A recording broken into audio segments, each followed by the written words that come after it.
अस्सलाम वालेकुम, कैसे हैं आप सब। आज हम नया टॉपिक शुरू करने जा रहे हैं जिसका नाम है वर्क। फिज़िक्स में हम वर्क किसको कहते हैं, ठीक है। तो अगर मैं आपसे कहूँ कि सपोज़ हमारे पास कोई एक ऑब्जेक्ट है, let suppose this is the object. अगर मैं इस ऑब्जेक्ट पर फोर्स लगाता हूँ इस डायरेक्शन में, तो ये है फोर्स F, तो क्या होगा।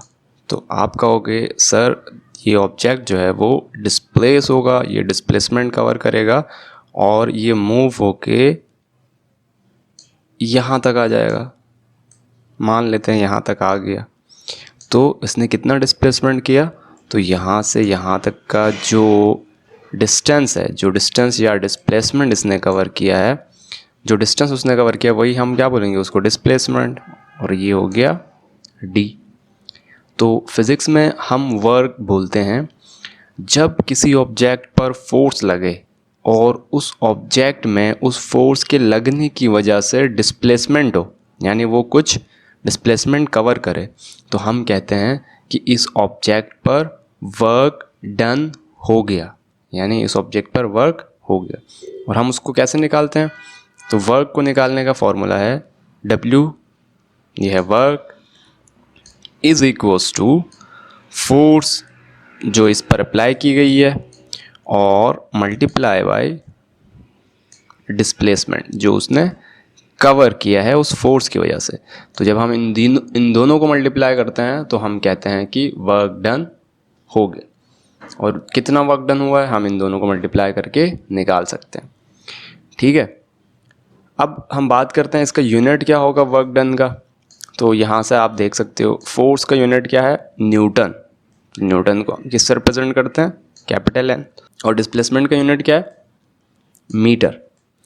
तो इससे वर्क का यूनिट क्या बना, न्यूटन मीटर, ठीक है।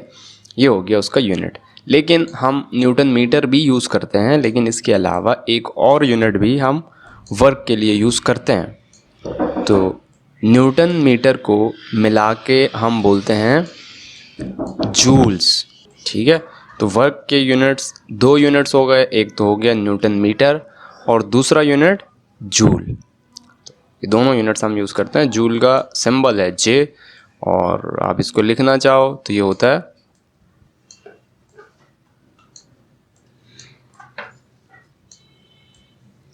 ठीक है।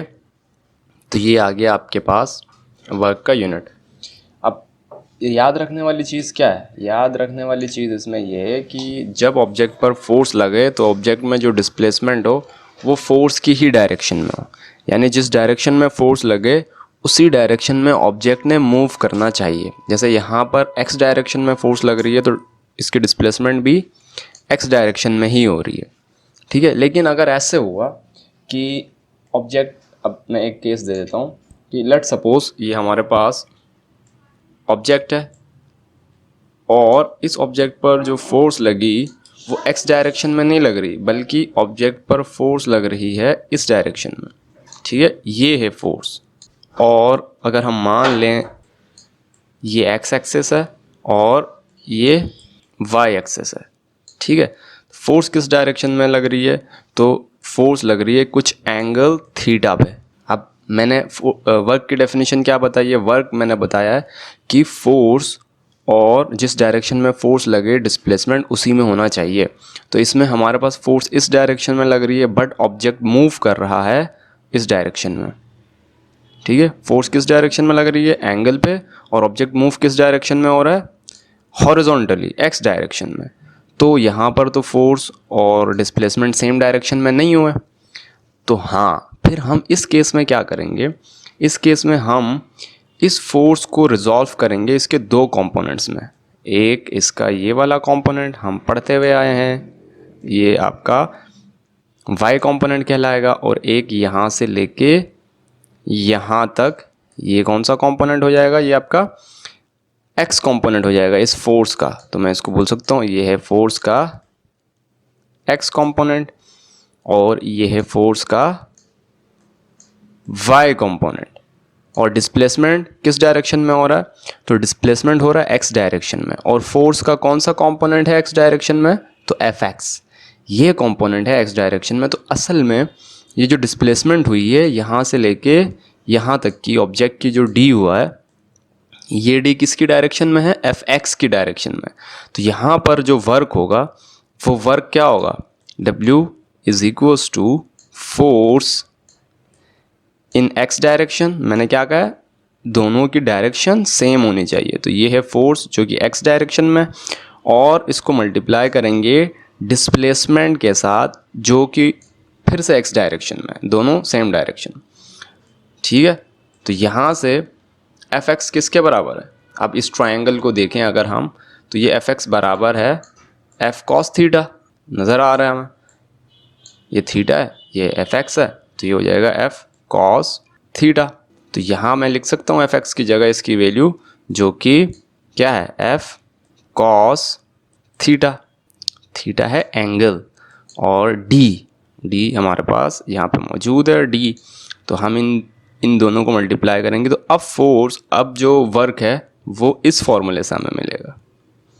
और इसी फॉर्मूले को हम थोड़ा रीअरेंज कर दें तो ये फॉर्मूला हो जाएगा W इज इक्वल्स टू क्या, एफ डॉट डी यानी मल्टीप्लाई बाय डी और मल्टीप्लाई बाय कॉस थीटा, यानी डी को पहले लिखा, कॉस थीटा को बाद में। तो यहाँ से वर्क का फॉर्मूला क्या बना, W is equals to F dot D cos theta. समझ आ गया, क्लियर। चलो यही चीज़ एक काम करते हैं, असल में फॉर्मूला ये है, ठीक है। ऊपर जो मैंने फॉर्मूला लिखा है वो भी सही है, लेकिन वो फॉर्मूला कब हमारे पास आएगा, ये वाला फॉर्मूला जो मैंने यहाँ पे लिखा है ये भी सही है, लेकिन असल में मेन फार्मूला जो है वो ये है। अब देखो हमारे पास क्या है, W is equals to F dot D cos theta है। सबसे पहले हम एक केस करते हैं, देखो केस वन है जब थीटा जो है वो 0 डिग्री हो। 0 डिग्री हो इसका क्या मतलब है, इसका मतलब है ये ऑब्जेक्ट है, इस पर फोर्स लग रही है इस डायरेक्शन में, और डिस्प्लेसमेंट भी इसी डायरेक्शन में हो रहा है, सेम डायरेक्शन में। तो डिस्प्लेसमेंट और फोर्स के दरमियान एंगल क्या है, 0 डिग्री, यानी दोनों एक ही डायरेक्शन में है, तो एंगल दोनों के दरमियान 0 है। ठीक है,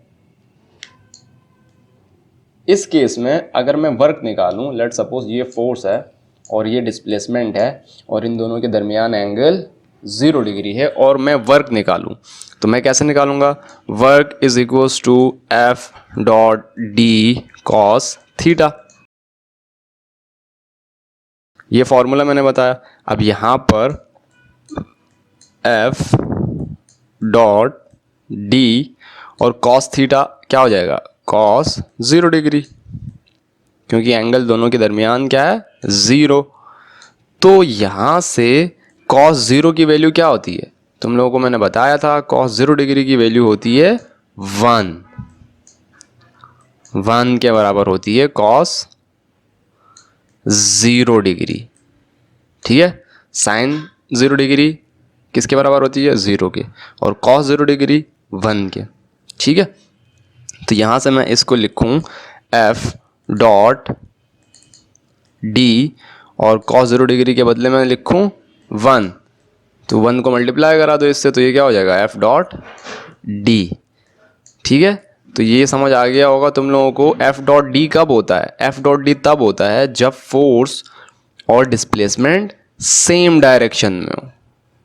ठीक है, जब फोर्स और डिस्प्लेसमेंट सेम डायरेक्शन में हो तो वर्क का फॉर्मूला है एफ डॉट डी, और हम इसी वर्क को बोलते हैं पॉजिटिव वर्क। क्या बोलते हैं, पॉजिटिव वर्क। तो पॉजिटिव वर्क की डेफिनेशन क्या बनी, तो positive work is when the angle between force and displacement is 0 degree, then the work done is positive. ठीक है, अब अगर मैं तुमसे कहूँ कि केस 2 दे देते ना, फोर्स और डिस्प्लेसमेंट के दरमियान एंगल जो है वो मान लेते हैं, थीटा जो है वो मानते हैं 90 डिग्री है, 90 डिग्री एंगल है। ठीक है, तो अब अगर इसका क्या मतलब है, इसका मतलब है ये हमारे पास ऑब्जेक्ट है, ये ऑब्जेक्ट है, इस पर फोर्स लग रही है इस डायरेक्शन में, इस डायरेक्शन में फोर्स लग रही है और इसमें जो डिस्प्लेसमेंट हो रहा है वो डिस्प्लेसमेंट है इस डायरेक्शन में, यानी फोर्स इधर लग रही है और ऑब्जेक्ट आ गया इधर, तो दोनों के दरमियान एंगल कितना हुआ? डिस्प्लेसमेंट और फोर्स के दरमियान एंगल कितना है? ये 90 डिग्री। ठीक है, तो इस केस में वर्क डन क्या होगा? तो हम बोलेंगे again sir work is equals to what? F dot D cos theta. अब हम यहाँ पे पुट करेंगे एफ डॉट डी कॉस 90। अब कॉस 90 किसके बराबर होता है? तो कॉस 90 बराबर होता है इज इक्वल्स टू 0 के। आप चेक कर सकते हो 90 कॉस 90 की वैल्यू होती है 0। तो यहाँ पर ये क्या हो जाएगा? F dot D multiply by 0, यानी मैं लिख सकता हूँ F dot D multiply by cos 90 की वैल्यू हो गई 0। तो इन दोनों को हम 0 से मल्टीप्लाई करेंगे तो क्या आंसर आएगा? आंसर आ जाएगा 0।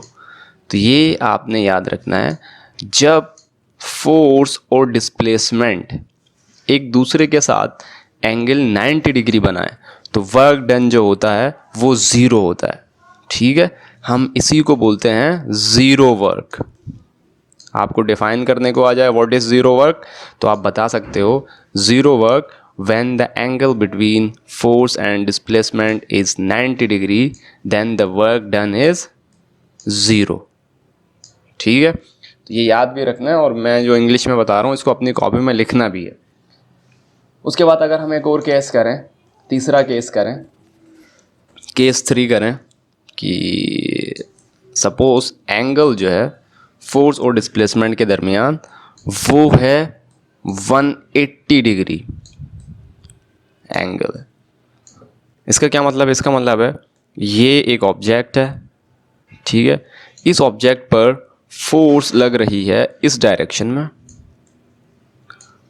इस डायरेक्शन में फोर्स लग रही है और ये ऑब्जेक्ट मूव कर रहा है इस डायरेक्शन में, ये इसकी डायरेक्शन है मूव करने की, जबकि फोर्स लग रही है अपोजिट डायरेक्शन में। तो डिस्प्लेसमेंट यहाँ पर क्या है? ये, और फोर्स ये। एंगल कितना बन रहा है इन दोनों के दरमियान, फोर्स और डिस्प्लेसमेंट के दरमियान? 180 डिग्री।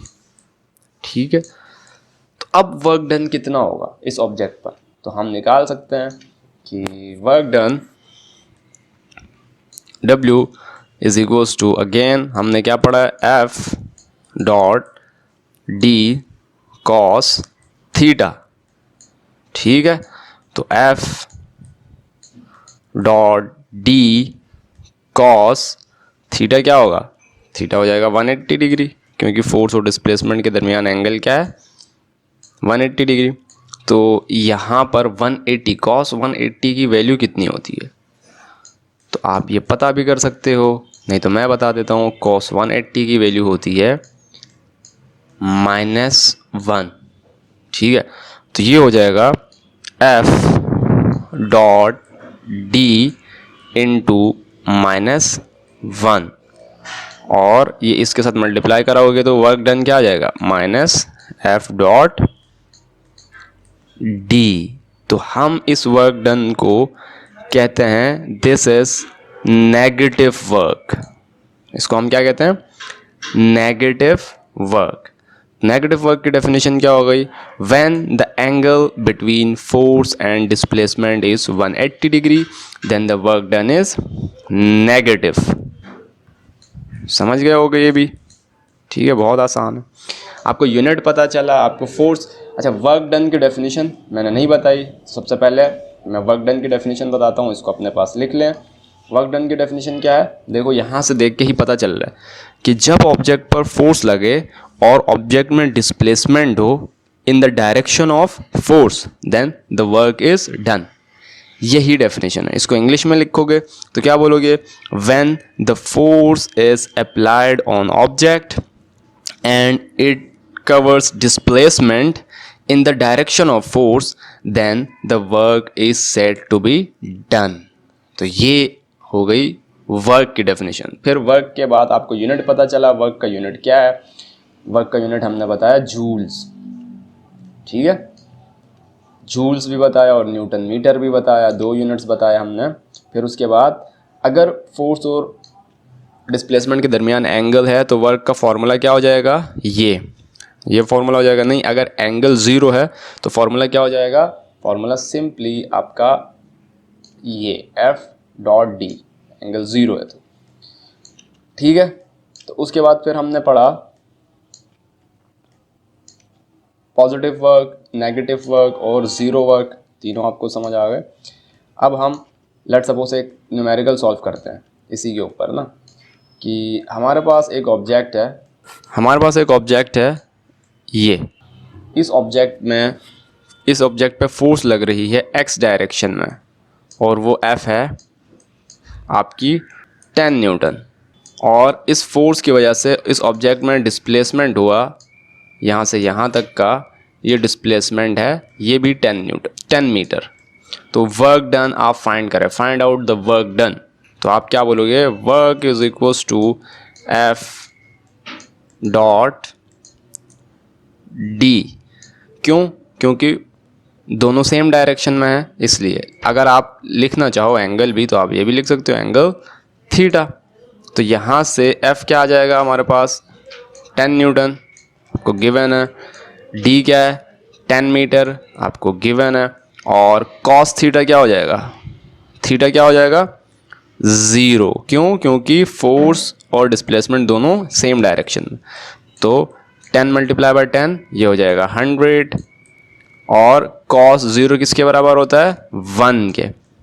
तो 100 मल्टीप्लाई बाय 1 कितना हो जाएगा 100।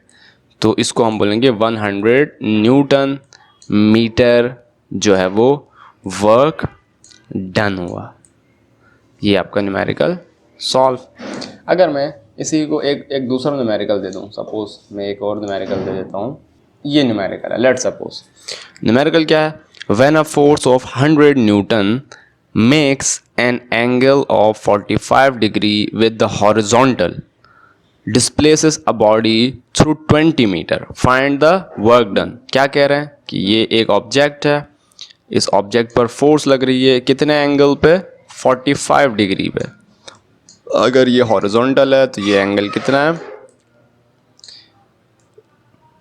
45 डिग्री, और इसमें डिस्प्लेसमेंट हो रहा है हॉरिजॉन्टली, ये उसका डिस्प्लेसमेंट है, ठीक है। और ये डिस्प्लेसमेंट कितना है 20 मीटर, और ये फोर्स इस डायरेक्शन में लग रही है, ये कितनी है 100 न्यूटन।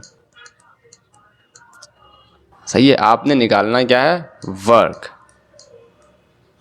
तो आप इसको आराम से कर सकते हो। कैसे, हम डेटा बनाते हैं सबसे पहले।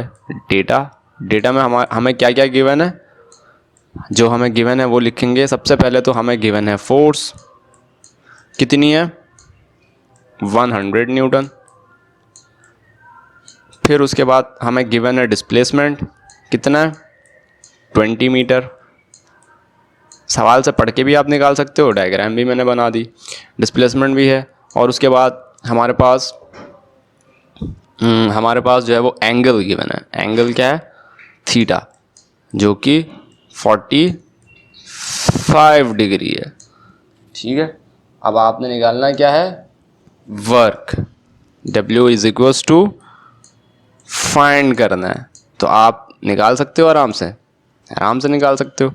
आपने कहा सॉल्व, आपने कहा सर वर्क का फॉर्मूला होता है W is equals to F dot D cos theta, ठीक है। और यहाँ से F क्या है हमारे पास 100, D क्या है हमारे पास 20 मीटर, और कॉस थीटा क्या है 45 डिग्री। तो अब आप बोलो इन दोनों को मल्टीप्लाई कराओगे कितना आ जाएगा 20 मल्टीप्लाई बाय 100, तो ये हो जाएगा 2000। और कॉस 45 की वैल्यू क्या होती है 1/√2, cos 45 की वैल्यू होती है 1/√2, लेकिन अगर आप इसको डेसिमल में लिखो तो इसकी वैल्यू होती है 0.707। आप इन दोनों को मल्टीप्लाई कर दो। आप इन दोनों को मल्टीप्लाई करोगे तो आपके पास कितना आंसर आ जाएगा? ये आ जाएगा आपके पास 1414 जूल्स या फिर न्यूटन मीटर। तो ये आपके पास वर्क आ गया। ठीक है, उम्मीद करता हूँ ये तुम लोगों को समझ आया होगा। अगर समझ नहीं आया तो वीडियो को बार बार एक बार फिर देखें, फिर समझ नहीं आया तो एक बार फिर देखें, फिर 2-3 दफ़ा देखोगे तो फिर आपको अच्छी तरह समझ आएगा मैं क्या कह रहा हूँ। ठीक है, तो इधर ही रोकते हैं, फिर अगली क्लास में हम नए टॉपिक के साथ आएंगे जो कि होगा पावर।